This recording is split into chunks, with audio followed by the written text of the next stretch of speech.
This is the MMA Complex. My name is Josh. And I'm James. It is October 24th, 2017, and it's good to be here, man. How you doing? Good. We're coming off of EBI. Yeah. So that's last night at the Open Theater. I couldn't make it how to work, but you were there. So before we get into our batter, this our banter, I should say not batter, but banter. Yeah. Talk about EBI and how was the event overall? EBI is was great as always. I'm sure if you guys are listening right now. And so EBI is on Fight Pass. Um, you had Garry Tonon defending his lightweight title. You had a welterweight combat jiu-jitsu tournament where Boogeyman Martinez won the combat jiu-jitsu. That was a good tournament. You had Thiago Moises from I think he was at RFA. I think he's in the UFC now. I gotta look up where he's at right now. But it was a good tournament. It was a good night overall. Always good to see familiar faces. The event is definitely one of the best jiu-jitsu tournaments, funnest jiu-jitsu tournaments out there, and just I like go. It's always a pleasure going. And thank you for everybody that works the event, Eddie that puts on the event, and for even being on the show last week. And everybody's so cool. It's always a great time. It's always great. Yeah. Tournament was great though. Uh, Garry Tonon making it look easy like always, going in there leg locking guys. Um, just you had him and Wagner Rocha in the main event at the finals, and it looked like Wagner was pretty tough for everybody else in the tournament that he faced, and he was just kind of clowning with people, and I mean some of the fights went to the distance with Wagner, but the whole time he never seemed like he was in any kind of trouble. Um, and when it got to Garry, that like okay, this is gonna be a good matchup. And I had a friend with me that came by, and he was like thinking that because Wagner looked so tough throughout the entire tournament, that it was going to be a good matchup when when him and Garry met up in the end. And yeah, no, Garry pretty much finished him within the first like minute, maybe Yeah. if that. It was makes it look easy like always. I mean, anytime Gary competes in just a jiu-jitsu match, not combat, but just straight jiu-jitsu, Yeah. I think it's more likely that he's gonna win, that he's gonna lose. Yeah, I mean, there's very few guys that I mean, you know what his game plan is, you know what he's gonna go for, and he sets it up, and it's like no one can defend it. It's like Paul Harris back in the day, or Yeah. it's like who's been Ronda Rousey. It's like a move like that where people know that they're gonna go for it, um, and they just can't defend it. It's just one of those things.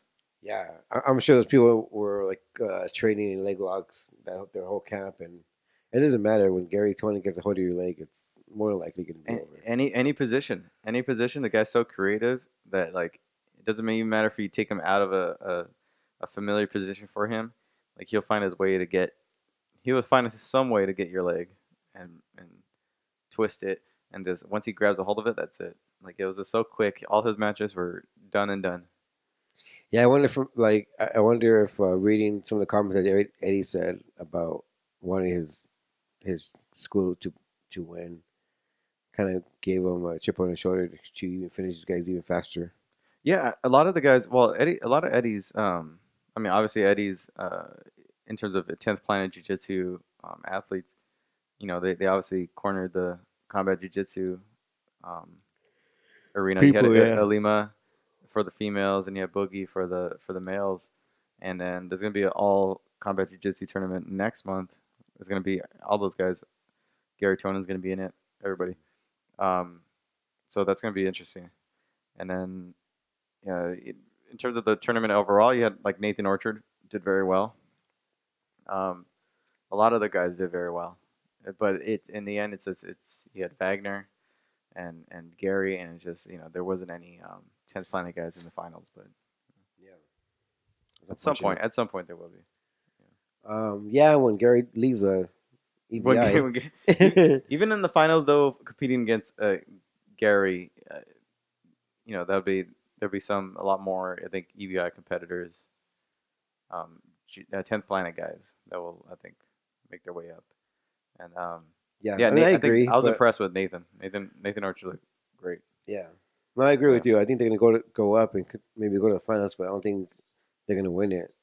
it's As long as Gary's a Gary's a tough champion. Gary or Gordon. They are like Yeah, they're tough to deal with, man. Tough guys. Gordon Ryan looking huge as ever, man. I mean, bigger than ever.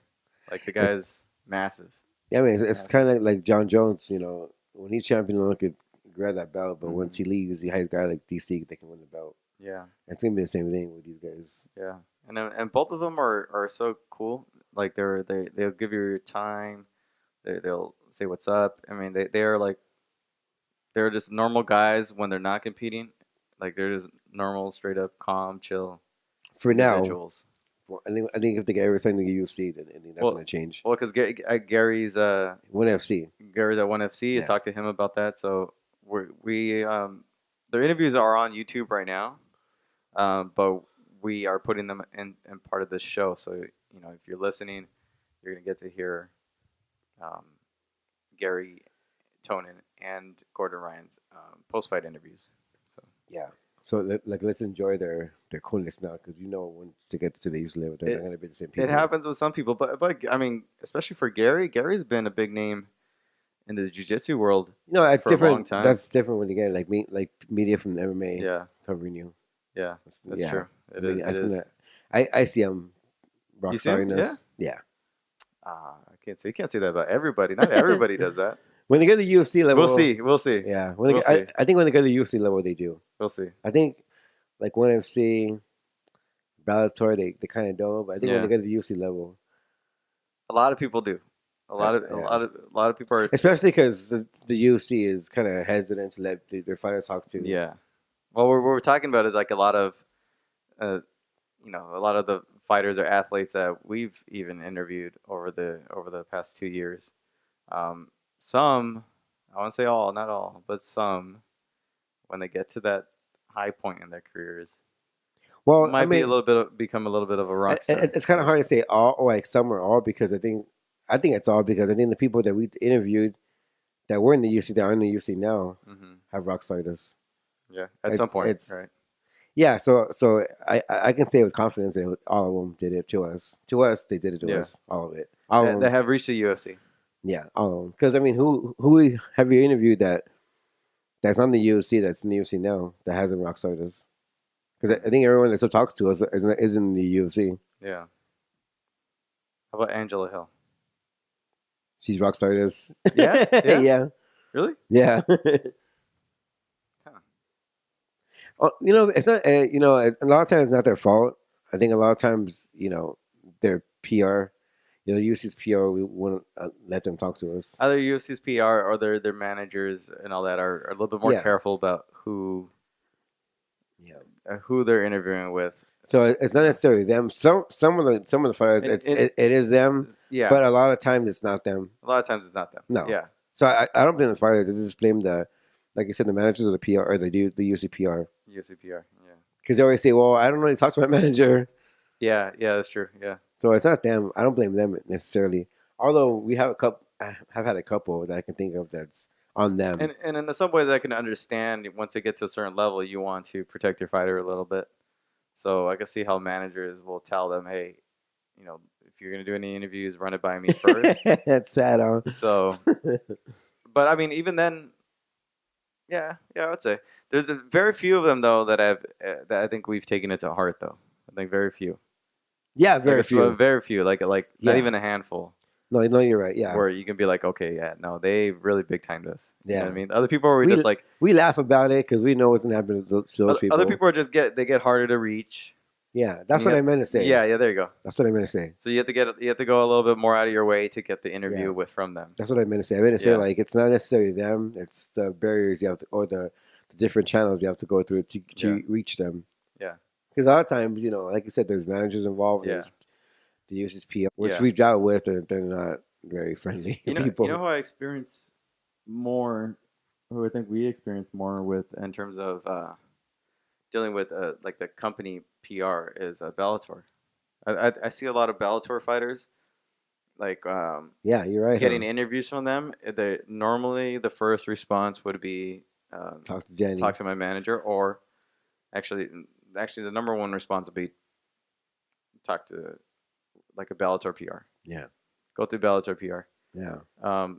Or the manager who has to go through Bellator PR. Or something like no, that, it's funny because like when that happened, we were at Bellator events. Yeah, so we were at Bellator It's not like events. we're just asking for a random interview. We're credentialed to be there. But even like even hitting them up through whatever means you need to hit them up for them, like a lot of times Bellator fighters will revert to speak to my manager or go through my manager or go through Bellator. I got to clear it through Bellator. Talk to this person. Yeah. So I find it a lot more with actually. I think even UFC fighters, I think have a little bit more leeway in terms of who they can talk to. Yeah. Than Bellator fighters. Bellator fighters seem to like. It must be something that they tell them. Hey, like if you're gonna do any interviews, try to clear it with us first. Yeah. That's got to be that's got to be something that they press. It's kind of interesting, huh? Yeah, I find it a lot. I'm like I already know like when I hit up Bellator fighters, or I want to get certain people on. I'm like okay, I already know I'm most likely gonna have to go through their manager or hit them up in some way. And, normally you just have to go that you just have to take that extra step. Even our friend Alima, huh? She always tells us like I hope I don't get in trouble for this. Early on she did. Yeah. Remember early on we had to like. Yeah, she was really cool with us though. Yeah. Really cool. And these fighters, nothing against the fighters normally. Majority of them, I see 99% of them. Yeah, I mean, but I can count like maybe a couple with one hand that I really like, really don't want to even talk to us. Yeah. For the most part, I say like 90%. Huh? Or like they're chills. You just have to chill. You just got to go through the channels. The higher they go up, you got to go take those extra steps to talk to them, even if you talk to them like once or twice before. So it sucks if you think about it because the sport wasn't always like that. No, but it's understandable though. But I like it in the sense that I mean the positive, or at least the you could take some positive things from it is the fact that like a lot of these fighters we catch them early.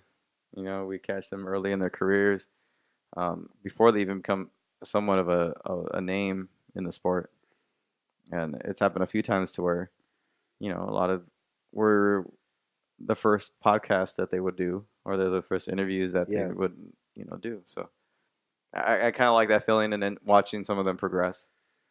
But cool. Yeah, no, you're right. But the thing that gets me upset is that we give them that platform, and then when they get to the big dogs, a lot of times it's not even once; it's like a couple of times we'll give them that platform. Yeah, and like we're talking about fighters who were on losing streaks. yeah, that too. Yeah, who true. No one even cared about. Yeah, and they came on our show, and then they started getting that notoriety, and then right away when they got to the big leagues, they go, "Oh, wow, who are you again?" Exactly. Yeah. Like those small certain couple of handful of people, like not a very small amount of the percentage of it of them that's happened, but for the most part, yeah. But it's fun though, right? Agree, it's fun to like kind of go through those experiences, even though they kind of suck for us. But it's still kind of like we grow from it. Yeah, we grow from it, and they get cursed for it. yeah. And then what else? What else happened this week? Yeah, Bellator 185. We'll get to that right now. We saw Way. We saw Way, yes. Saturday night. So Saturday night, I know we talked about it on the last episode that we're gonna try to get him in studio. He was a little further out of our area to where the drive back and forth in the recording studio and all that would be too much. So we went out there to go see him, visit Way while he was in town.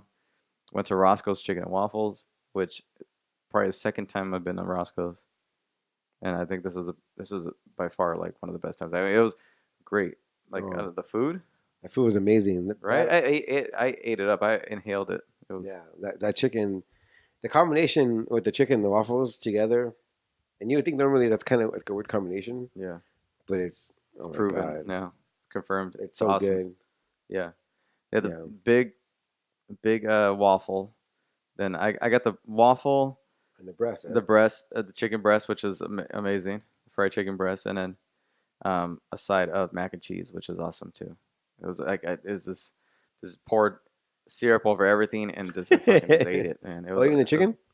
Yeah, even the chicken. Yeah, I'll dip my chicken in the syrup, which is great. Yeah. Really? Yeah, yeah. I gotta go back. I'm gonna go back. I would put like a piece of chicken, and I'll cut like a waffle, and I'll just like eat it in one to dip them. Like it was just amazing. Yeah. Yeah. Then we had some drinks at a local bar. It was fun. It was Yeah. cool, getting to know ways, on a personal level. Yeah, yeah. It's always great to see him, and then yeah, we I think as we hung out twice in the last what, not even two Month? months. Yeah, a month. Um, Because he was here in September. yeah, so it was a good time, man. We went to a bar over there and had a couple drinks, and then that was it. Just really cool night, really chill night. Good seeing him.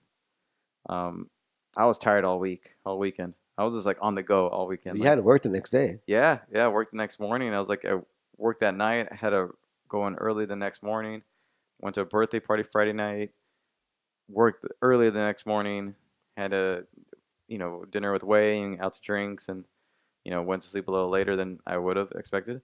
And then woke up the next morning. Went out to cover EBI. So Burning midnight oil. burning midnight oil, man. As it's on the go, I had something to do. I mean, a lot of stuff I could have probably skipped out on, like maybe a birthday party here and there, but I actually couldn't, man. Like I had to be at those places. But I'm having trouble with the mic. Yeah, it keeps falling down. Um, but yeah, it's good weekend overall. Good fights. But before we get into the fights, let's just cut to our interview that I got from Sunday night with Garry Tonon and also Gordon Ryan. So enjoy these interviews. All right, Garry Tonon, champ. Once again, man, how do you feel about this one? Yeah, I feel so good. Like this is probably the most excited I've ever been, aside from when Gordon won his EBI, because he was my student, and I'm always more excited for his victories. But as far as for me personally, for my achievements, like this is one of the greatest for me. I'm feeling really, really good about this. And I just came off of competing in ADCC, and I was struggling really hard with that camp. I worked really, really hard, and came up short and only took 4th place. And then to come back and be able to submit all of my opponents in relatively short time, most of them, super exciting. And I'm flying high right now. I'm extremely pumped. Like I can't really put it into words. The semifinals was a pretty rough. It was a tough match. What about that match? So Lucas Valentes, he's tough. I actually got to watch him. I think he competed against Gordon in like Nogi Worlds as a brown belt or something. He was allowing pops to happen during the heel hook attacks, so they weren't quite deep enough to do enough damage to the knee. Most of it was on the ankle, and if it was in the knee, it was like light pops, and he was willing to take the damage. I realized this in the first few attempts. It was almost, I'm sure I could have switched it up and gone to a different submission, but to me, because he was taking the pops and just not doing anything about it, it was like a pride thing. Like I really wanted to get, like, somebody's looking at me, one of my best weapons, and just going like, yeah, whatever, you can't hurt me with it. Like, it's kind of like a middle finger to my face. And kudos to him. He's a tough kid. But I really wanted to get the break. Convincing enough to show him like, man, that's real. You're gonna tap to this. So eventually I did. The last one was pretty bad, and I'm not coming out here to injure anybody, and that's our sport. We break limbs, and we strangle. So that's what this is all about, and you got to be able to do it when it's time. So I'm happy that I was able to do it, and I learned a lot actually through that match, doing the repeated breaks and learning about the final one. I think I'm more aware of what it's going to take to get a real strong break on somebody that's very resistant. Yeah, and you got Combat Worlds coming up. Talk about yes. that one. Yeah, it's going to be a totally new experience. We're going to have to run a grapple box camp for that, and I'm excited about it. And then I'm very excited for my further career in 1FC and getting into actual mixed martial arts and having my first fight.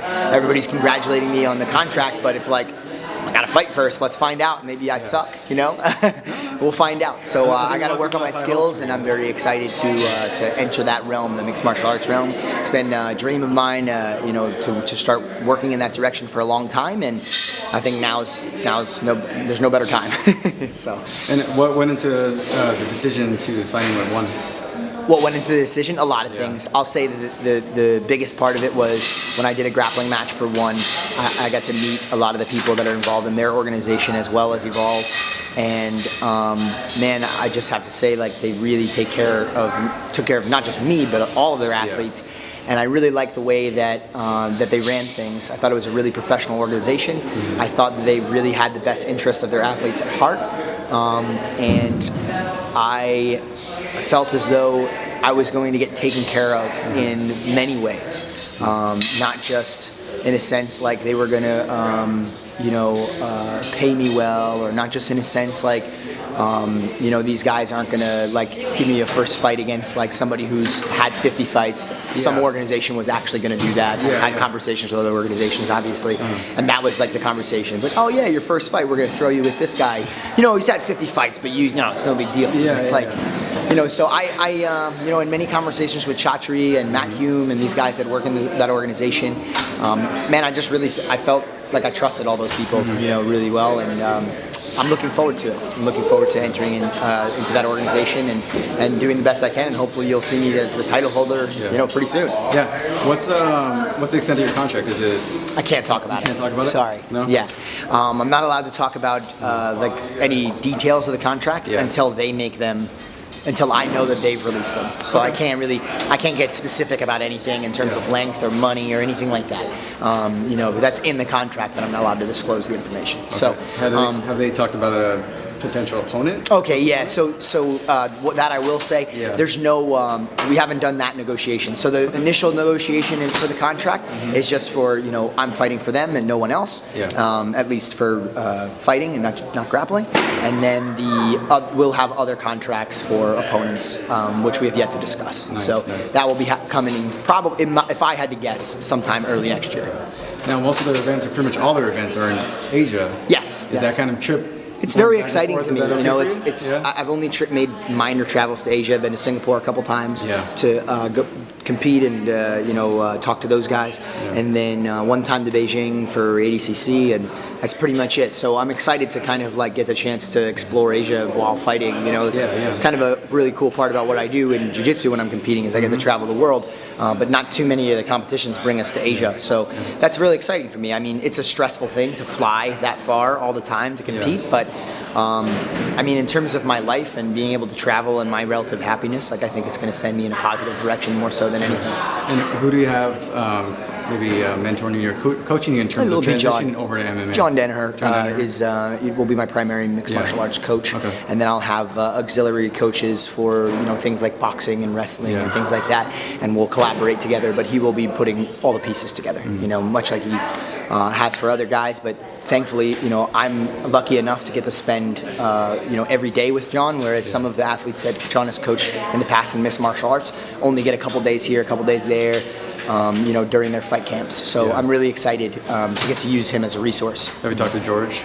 I get to have frequent conversations with George and a lot of the guys that fight at TriStar, and Jake Shields that joined our camp too. So I got a lot of guys to pull from for experience. Also Ricardo Almeida's guys. I have that resource as well, not too far away in Jersey. Frankie has done amazing things over there, and a lot of their other fighters are doing really well. So I'm looking forward to using my connections with them to try to help my fight career as well, and hopefully I'm able to one day help them too. You know what I mean?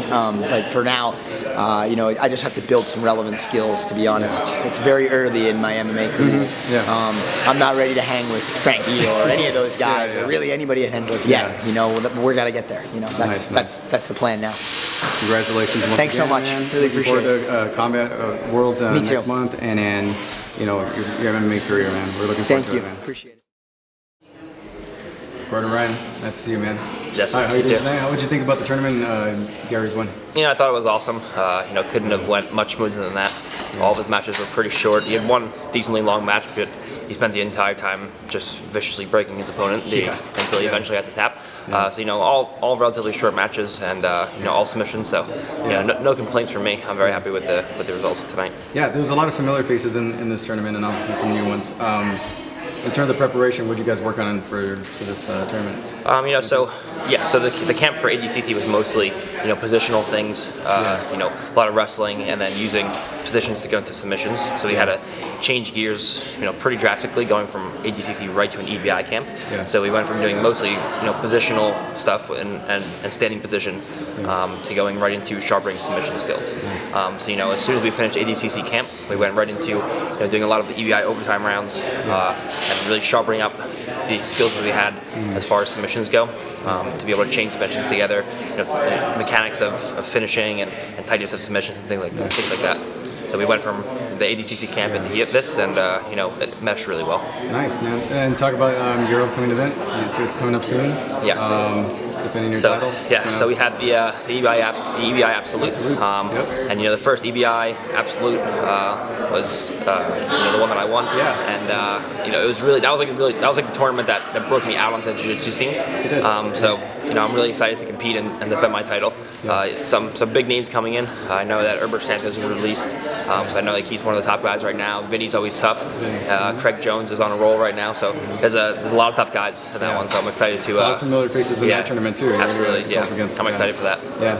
And talk about your progression, man. You look good. You look big. Getting there, yeah. Yeah, man. So I'm trying to put on some weight for my Abu Dhabi weight class because I was so small for the weight class. And Garry always does 170, so I always have to go up. You have to go up. So I try to gain a little bit of weight to get out of Gary's weight class, and just getting ready to compete in the gi now and start my MMA training. Yeah. So I'm excited about that. And so Gary signed with one. Has anybody talked to you? Has there been any conversations? There have been a couple MMA organizations that contacted me. Yeah. Right now we're trying to decide whether or not to focus on just gi jiu-jitsu and move into MMA, or to make gi jiu-jitsu my main focus and do MMA as kind of a side project work on both at the same time. Yeah. So that's something we have to discuss when we get back into town.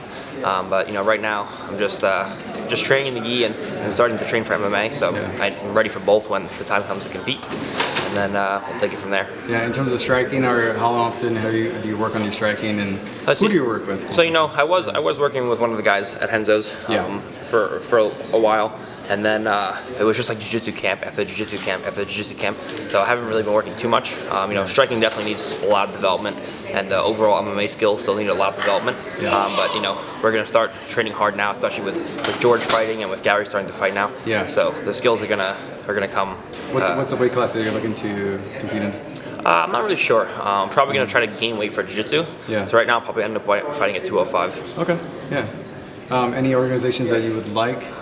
I know. It depends. One is definitely definitely an option. Yeah, they signed Gary and they put on a great event. Obviously everyone wants to fight in the UFC. So I need to actually learn how to fight MMA before I think about fighting at the highest levels of the sport. So it's just gonna be a progression of fights, and we'll take it as they come. Yeah. So. Obviously the Danaher squad is you guys are known for your leg locks. How do you see? You don't see it too much in MMA. I mean, guys successfully getting it over and over again. Is that something that you guys are working on in terms of using that striking to open up the possibility of getting the leg locks, or even more options in MMA? I mean, I definitely think that leg locks will work in MMA. I just think that people that have done them in MMA have not been very good at them, or they have other major holes in their game that prevent them from winning consecutively. Like Paul Harris is very good at leg locks, but he has other holes in his game, so he's not really consistent with his wins. So I think having a complete game, and on top of that being able to go into our favorite attacking positions and go into finishes from there. Yeah, nice, man. So you got the absolutes coming up. What else do you have? So I have a super fight coming up the weekend after, a no-gi match. I just signed the contract, so I can't release the name yet. But that's going to be in New York, and it's against one of the people who won Abu Dhabi this year. Nice. So that should be fun. Looking forward to that. All right, thank you so much, man. Good Absolutely. catching up with you, man. Thank you, guys. And that was Garry Tonon and Gordon Ryan, Danaher squad, just destroyers, man. Yeah, really great guys. The kings of all submission. Yeah, I mean, hands down, they just are. And Pound the best. we have combat jiu-jitsu. Are you gonna want to hit up the combat jiu-jitsu Yeah. tournament? Yeah. Okay. It's in our backyard. No, I there is a chance though I might not make it. Okay. Well, let me know. That's Yeah. always the next one. I mean, Yeah. there's so many of these tournaments that. But if you see, I'm gonna still apply for the credentials, and we'll just you can head over there. Good old money. and do the deed. So it's gonna be good. It's gonna be a good tournament. But yeah, thank you to those guys. Always a pleasure talking to them. And then you had what else this weekend? Bellator and UFC this past weekend. Bellator, Musasi went against Shamenko. A lot of people, he's criticized by a lot of people saying that he didn't perform as well as people expected him to, and you could credit that to what would you want to call it, Bellator jitters, or do you want to call it maybe Shamenko was is no slouch. He's a tough go. There's a lot of things that could have gone into his performance. Also, he got hit with a solid shot to the eye, I think his right eye, early on in the fight. So that it swelled up like instantly. So what'd you make of his performance and like the criticism he got for not performing up to everybody's expectations, I guess? I mean, I think that at the end of the day, no one's giving props to Bellator or respect that they deserve. I think the whole talk of Bellator is kind of absurd. I mean, he's fought at the high level in the UFC. He's actually going down by going with Bellator. So yeah, I don't think he'll be nervous at all. I mean, when he goes to the UFC, you'll be nervous, but not Bellator, especially with someone who's been around the block like Musasi has. I think it's you take nerves out of the equation for sure. Okay. Yeah, I think he did what he had to do, and just because he wasn't dominant, it doesn't mean anything. I think people will give the Bellator fighters the respect that they deserve, and I just give it to a good matchup. Yeah, I would say that too. I think a lot of the factor is the fact that maybe Musasi took Shamenko lightly. That's good. That's more likely. I think that's more likely. I think more than nerves. I think that would probably be the more likely case. But I would mostly chalk it up to Shamenko being no slouch. He's a tough go for anybody. Yeah. And he rocked Musasi very, very early with that shot to the eye. And it was kind of, Musasi played it conservative for a majority of the fight. So, I mean, I would say that those factors are the main thing. And you could factor the fact that a lot of people don't give Bellator fighters the credit that they deserve, especially at the top of their divisions. Yeah, and like people forget that before Musasi went to the UFC, he was in Strikeforce with Scott Coker. So I mean, if anything, he was always a Coker guy going to the UFC that whole time. Yeah. So it's that people, and I've been guilty of it a lot of times where I don't, I just think automatically the UFC guy will beat the Bellator guy, but it's not the case. Now with the people, the fighters Bellator has, you can easily say that they're one of the best in the world right now. Yeah, I think so. I think the guys at the top of the division, I think can compete with at least a top 10, if not top 5 of a UFC division for majority of the divisions, I would say. Yeah, I agree. Yeah, so you get the handful of the top guys, and I think they'll be okay. Another one was Heather Hardy losing. She got her face blasted. I don't know if you caught that. Heather Hardy, former multiple time champion boxer, second Bellator fights this new girl who was making her Bellator debut, or her pro debut. But she had a really stellar kickboxing record and outside of MMA record in terms of different martial arts. But man, she smashed Heather Hardy's nose, bloodied up, and just beat the crap out of her. And yeah, I mean, it's MMA right there. Yeah, I mean, we saw it in the UFC, main event with Cowboy and Till. These new fighters or these new up and coming fighters, they're going to lose. So they go in there with zero pressure. They might be nervous because they're under the bright lights, but I think those fighters are the most dangerous. I think so too. I think and let's go with the Till and Cowboy fight.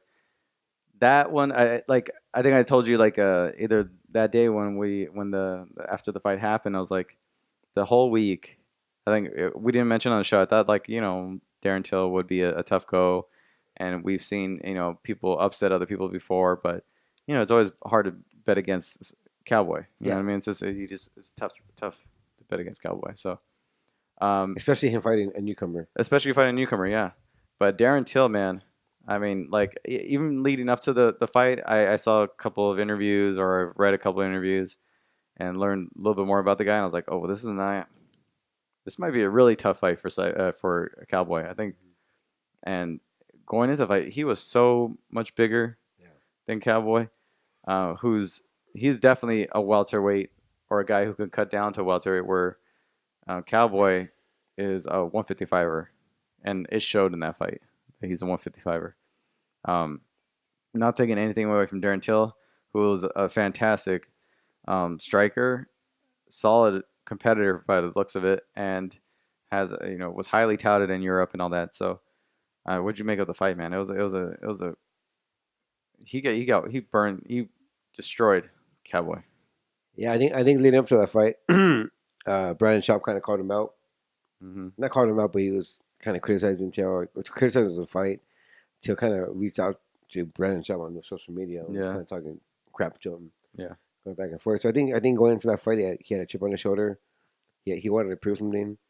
He seemed like he was upset that no one would took him like no one was taking it seriously at all.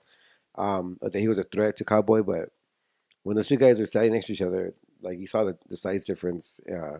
And Cowboy likes to fight with space, and anytime you close the gap with Cowboy, it's when he fights the worst, and it showed. I mean, Cowboy took him down, and then Till got right back up.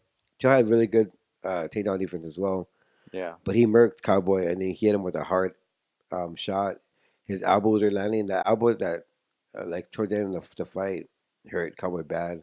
Yeah, and I still had the choke. He could have just choked him out, but he decided to turn around and just beat his ass. Yeah, and that's what happened. Yeah, it's unfortunate for Cowboy. It just seemed like he wasn't.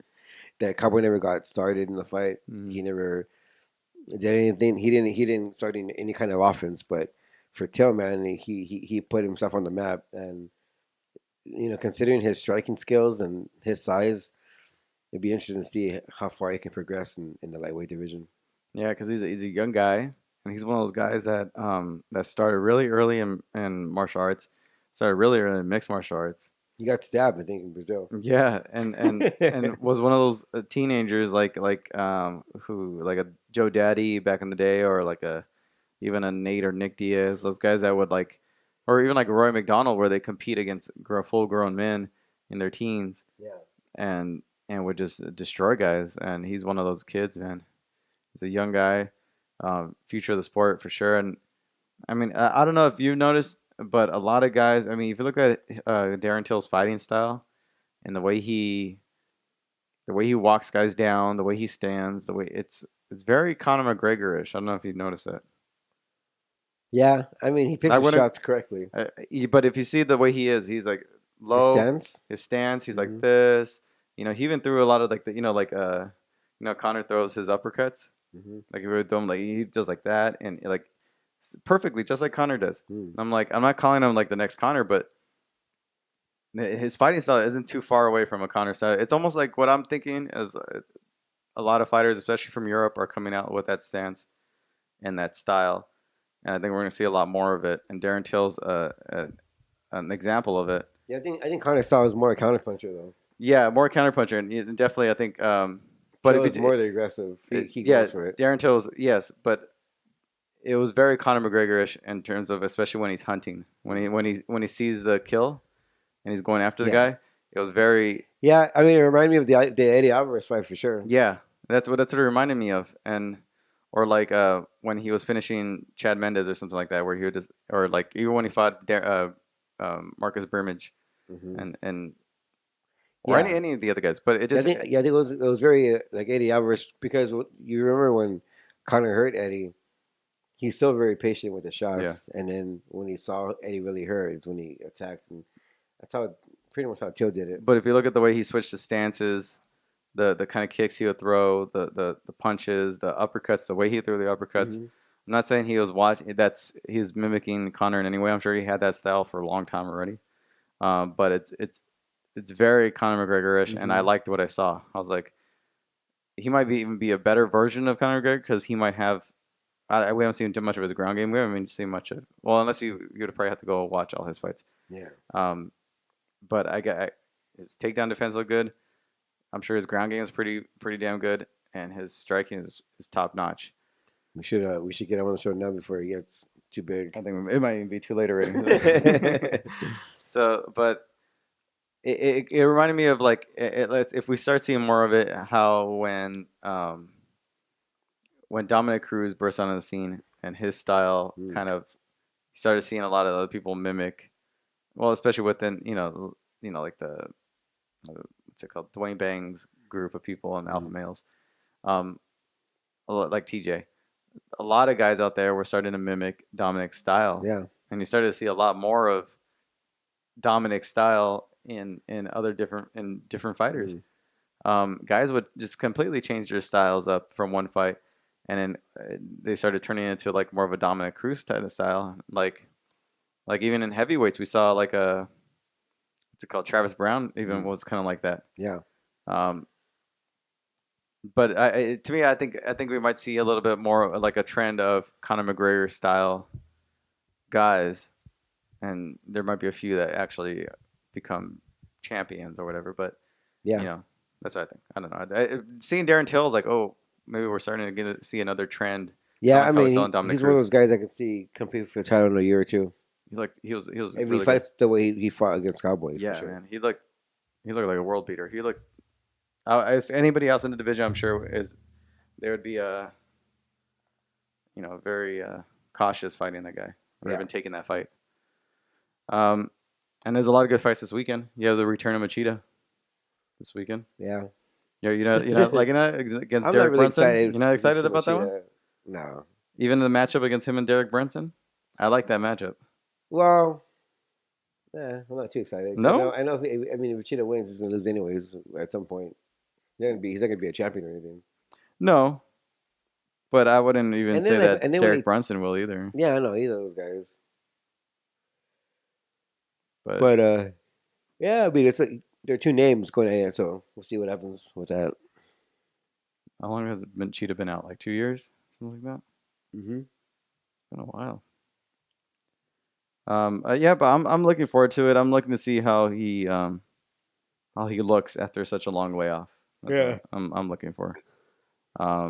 It's a dangerous fight for Machida. Yeah. So what do we have coming up this weekend? Cage Warriors 88, Fight Pass, Fish Gold. Damn, the thing's all. We gotta fix that. UFC Fight Night 119. That's a big fight this weekend. Derek Brunson, Lyoto Machida, live from Sao Paulo. That is on October 28th. What is that? Saturday, right? Let's see. We have John Lineker. You have John Lineker. You have Jim Miller, Hakron Diaz. Co-main event: Colby Covington, Damian Maia. Who do you have? Damian Maia. Damian Maia. I'll go with. I don't think anybody can be Damian Maia unless you're the champion. Unless you're top three. Unless you're Tyron Woodley or something like that, then yeah. I mean, once Damian gets him on the ground, it's over. That's true, but how do you think he's going to come off of the loss against? Fine, he's a veteran. He's been there before. I think a loss won't affect him that much. Do you think he can make another? He's going to be the same fighter. I think, a loss is not going to hurt him that bad. Where he loses to his next opponent. I think he's going to strangle him and end it. Colby Covington's been talking a lot of trash stuff to different fighters. Smart. He wants to make a name out of himself. And he does, and he's doing. And Damian Maia is smart too. He's a former title contender, so yeah. I'll go with I'll say Colby gets it done. Wow. I'll say he gets it done. That's cray. Yeah. I'll say he does it. I'll say he pulls the upset. Okay, you have Lyoto Machida, Derek Brunson. I'm gonna go with Brunson. It's gonna be interesting. Because I think Derek might have learned his lesson by rushing guys Yeah. and just charging after him and trying to get the knockout. Machida, it's yeah, this one's a tough one because Derek has had more consistent fights, obviously, the last couple of years. Machida, Comes along a suspension. long suspension. We're not sure how he's gonna look. I mean, I think any other time I'd pick Machida, but not. Not after like a long way off like No. this. Yeah. Let's see. I'll go. Okay. You go on one side of the bracket. I'll go on the other. I'm gonna go with Machida and Colby, and then you're gonna go with Derek and Maya. Yeah. Okay. I'll go Machida. I say he gets it done.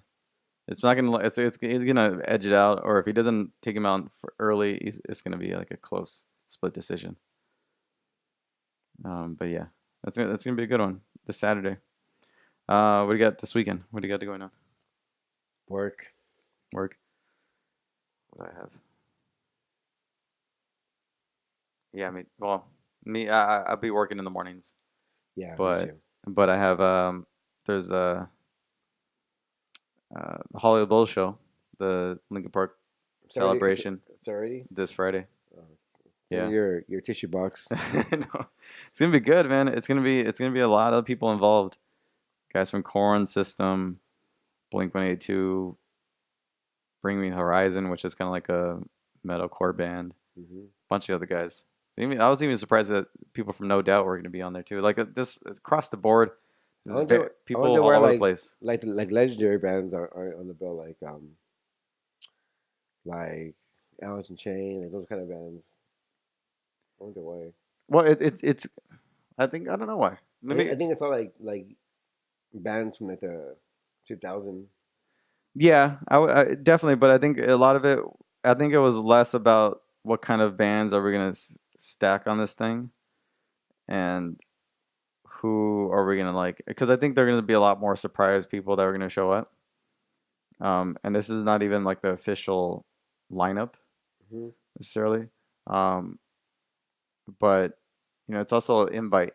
It's also they Well, schedules too. Huh? A lot of bands are on tour right schedules, now. yeah, schedules, and then I'm sure they reach out to people here and there if you're in town, type of thing. You know what I mean? Because it's not like those bands and are just gonna be playing songs. I don't think. Maybe some of them, but a lot of them are gonna be playing. It's gonna be kind of like a mashup with like Mm. Linkin Park, the band, the rest of the band members, I know. I asked and that whoever's because there. I just wonder if that was Linkin Park's decision to only invite bands from the 2000 era. Or I don't know trying if to that get was like a a cautious decision. yeah, yeah. I don't even think that was like a decision necessarily. Like, oh, we're only gonna get people from this era. I don't think. Mm. I mean, it makes sense. I mean, Yeah. because Linkin Park came from that era. Yeah, I think a lot of them were just like because Like if you look 80s and at 90s bands are but if you even look on at there. who's on there, it's people who they have a relationship with, or at least some type of like recent close relationship, or maybe these people reached out to them, or that maybe they're scheduling wise. These are the people that Mm. were able to make it Yeah, there. I was just asking if that was Yeah, like a decision. I'm not sure what the thought process was in terms of because it makes sense. yeah, but I don't even think that was much of a thing. Like like Mm. why don't we reach out to like older bands?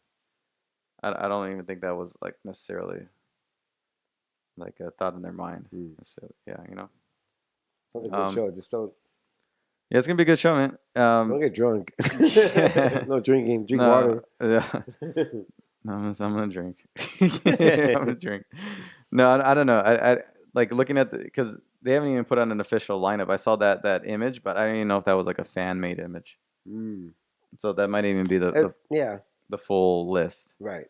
But in terms of why or who they chose, I know it was like invite, and I think there's who knows what the process was. But that's this Friday. It's gonna be a great show. Mhm. We'll see. So and then you have I think Saturday night I have like a Halloween party to go to. Oh, really? Yeah, Where's which your you're invited costume? to. So it's at our friend Mo's house. Okay. He's gonna have a Halloween party. I gotta figure out my work schedule in terms of We're gonna dress up as. I don't know. I don't even have a Halloween costume. I don't know. I don't even feel like buying one necessarily or spending the money on one. But We Cyclops again. Yeah, it's true.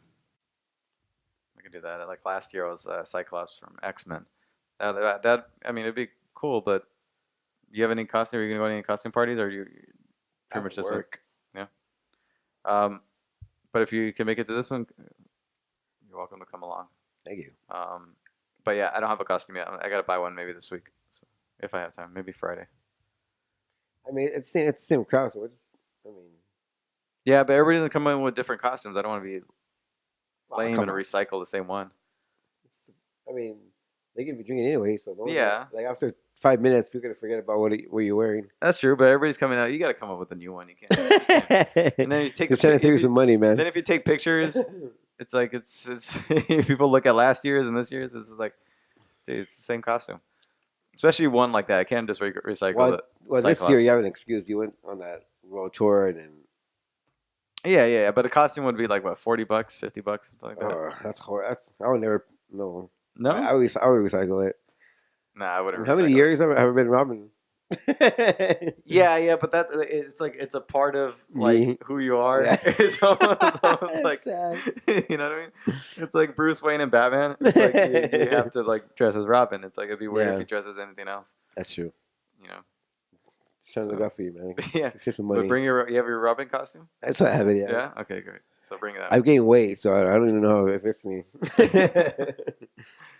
But yeah, it's gonna be a good weekend, good show, a good concert, all that stuff, Halloween parties, all that stuff. So, Fun times. good night of fights, good weekend of fights. So, until then, go to themmacomplex.com, get everything at MMA Complex, and thank you guys for watching or listening to the show. You can find us on social media. You can follow me on Twitter, MMA Complex James. Follow him on Twitter, MMA Complex Josh. You can follow our show on Instagram, Facebook, and Twitter, all under the MMA Complex. Yeah, big fights. Bellator and UFC, just UFC, right? No, just UFC. Yeah. UFC, Cage Warriors, Cage on Fight Warriors, Pass. yeah. So find some time, watch some fights, and Josh and I will try and break down as much as we can. Glory too. Glory. Oh, and kickboxing Glory's this coming back, weekend. yeah. So, as always, enjoy the fights and enjoy your week.